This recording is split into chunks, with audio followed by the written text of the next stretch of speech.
क्या तुम मानोगे अगर मैं ऐसा कहूँ कि तुम्हारे दोस्त तुम्हारा भविष्य डिसाइड करते हैं, तो क्या तुम ये बात मानोगे?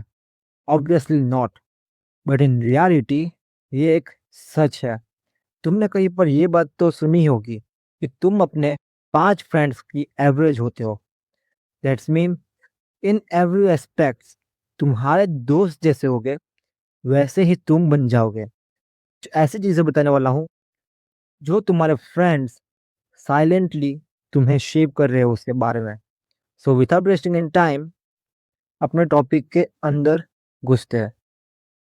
Number 1, hidden jobs appear. तो सबसे पहले तो अगर तुम्हारा सर्कल, तुम्हारे जो फ्रेंड्स है, तुम्हारा जो नेटवर्क है, वो अगर बहुत ही बड़ा है, बहुत ही डिफरेंट डिफरेंट टाइप के पीपल को तुम जानते हो, तो तुम्हारी एक डर तो खत्म ही हो जाएगा, क्योंकि तुम्हें कहीं ना कहीं से कोई ना कोई जॉब मिल ही जाएगी। क्योंकि बहुत सारी ऐसी जॉब्स होती है जो कि एज अ कॉन्ट्रैक्ट पे ही मिलती है, क्योंकि वो बहुत सारी ऐसी भी होती है उनमें से कि जो पब्लिकली अनाउंस नहीं की गई होती है, जो कि काफ़ी लिमिटेड सीट होती है। सो वो कॉन्टैक्ट के थ्रू और अपने नेटवर्क के थ्रू ही तुमको मिलती है। सो ऐसी जॉब्स जो हिडनली अपीयर होती है, वो तुम्हें मिल जाती है, जिससे तुम कभी भी जॉबलेस नहीं रहते हो। सो या दैट्स व्हाई तुम्हें अपने नेटवर्क को बहुत ही बड़ा करना चाहिए। अगर तुम कोई भी फील्ड में हो, तुम्हें डिफरेंट डिफरेंट फील्ड के लोगों के साथ मिलना चाहिए, जिससे तुम्हारा उनके साथ कॉन्टैक्ट अच्छा रहे, रिलेशन अच्छा रहे, और जब ज़रूरत पड़े तब वो तुम्हारी हेल्प कर सके एंड तुम भी उनकी हेल्प कर सको। सेकंड पॉइंट, दैट इज तुम्हें बहुत ही ज़्यादा क्रिएटिव एंड डिफरेंट आइडियाज़ मिलते हैं।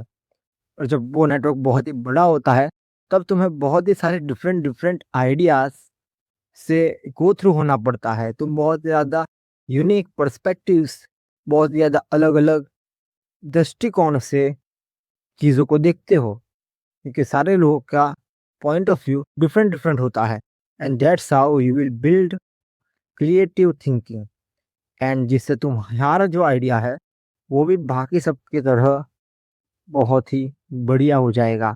यानी कि बाकी सब मतलब कि जो अच्छे माइंडसेट वाले लोग हैं उनके जैसे, ना कि गटर के कीड़े। सो या अच्छे माइंडसेट वाले लोगों के साथ रहना स्टार्ट करो, सो वो तुम्हारी थिंकिंग को भी डेवलप करेंगे। Number 3, that is very important, क्योंकि बहुत ही ज़्यादा वो इन्फ्लुएंस होता है तुम्हारे फ्रेंड्स से, एंड दैट इज़ हैबिट। तुम्हारी जो भी हैबिट्स है, वो तुम्हारे फ्रेंड्स ही डिसाइड करते हैं। अगर तुम्हारे फ्रेंड्स हैं, वो जिम जाते हैं, तो तुम भी जिम जाना स्टार्ट कर ही दोगे।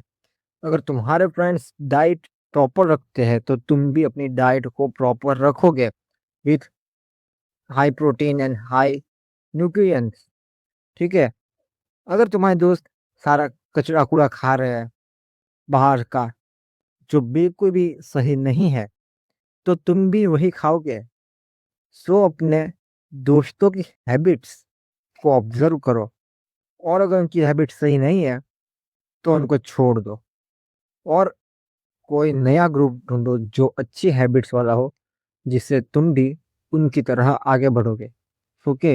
एंड हाँ, कभी भी नशेड़ी दोस्तों के साथ तो बिल्कुल ही मत रहना, क्योंकि वो लोग तुम्हारी ज़िंदगी को बदतर कर देंगे। सो या इनको रिमेंबर रखना। और last point and one of the most scientific proof देने वाला जो पॉइंट है, जो सबसे बड़ा पॉइंट है आई थिंक इस पूरे पूरे वीडियो का, एंड दैट इज़ तुम्हारी लाइफ स्पान जो होती है वो इंक्रीज़ हो जाती है। रिसर्च थी एक जो मैं पढ़ी थी, जिसमें बोला गया था कि जापान में लोग ज़्यादा देर तक क्यों जीते हैं? यानी कि उनकी एज इतनी ज़्यादा हो जाती है फिर भी वो मरते नहीं हैं, और कैसे ज़िंदा रह पाते हैं? और उसका एक बहुत ही मेजर पार्ट था गुड रिलेशंस, कि वहाँ पे जो लोग हैं वो बहुत ही अच्छे सभी एक साथ घुल मिल के रहते हैं बहुत ही अच्छे तरीके से, जिसकी वजह से वहाँ पे लोगों के रिलेशंस अच्छे हैं और वो ज़्यादा देर तक जीते हैं। जहाँ पे हम इंडिया की बात करें तो मुझे बताने की ज़रूरत है ही नहीं, कितने बुरे रिलेशन होते हैं यहाँ पे तो। फैमिली के अंदर भी फैमिली के अंदर भी रिलेशंस अच्छे नहीं होते। सो बाहर के लोगों की तो बात ही करना बेकार है आई थिंक।